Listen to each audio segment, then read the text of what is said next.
ഈ മണിക്കൂറിലെ ഏറ്റവും സുപ്രധാനമായ വാർത്ത വരുന്നത് രാഹുൽ മാങ്കൂട്ടത്തിന് വലിയൊരു തിരിച്ചടി ഉണ്ടായിരിക്കുന്നു. തിരുവല്ല കോടതി രാഹുൽ മാങ്കൂട്ടത്തിന്റെ ജാമ്യം നിഷേധിച്ചിരിക്കുകയാണ്.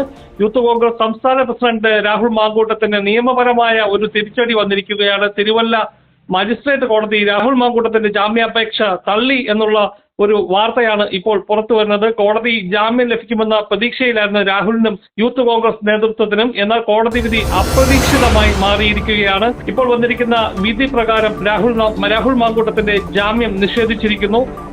തിരുവല്ല മജിസ്ട്രേറ്റ് കോടതിയാണ് രാഹുലിന്റെ ജാമ്യം നിഷേധിച്ചിരിക്കുന്നത്. രാഹുലിന്റെ ജാമ്യാപേക്ഷ കോടതി തള്ളിക്കളഞ്ഞിരിക്കുന്നു എന്ന് വേണം പറയാൻ.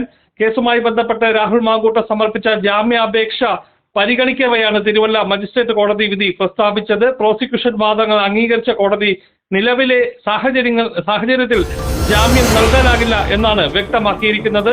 ജാമ്യം നിഷേധിച്ചതോടുകൂടി രാഹുൽ മാങ്കൂട്ടം കസ്റ്റഡിയിൽ തന്നെ തുടരേണ്ടി വരും. മജിസ്ട്രേറ്റ് കോടതി വിധിക്കെതിരെ രാഹുൽ ജില്ലാ കോടതിയെ സമീപിക്കാനാണ് സാധ്യത. നിയമപരമായുള്ള തുടർ നടപടികൾ വരും ദിവസങ്ങളിലും ഉണ്ടാകുമെന്ന് പ്രതീക്ഷിക്കുന്നു.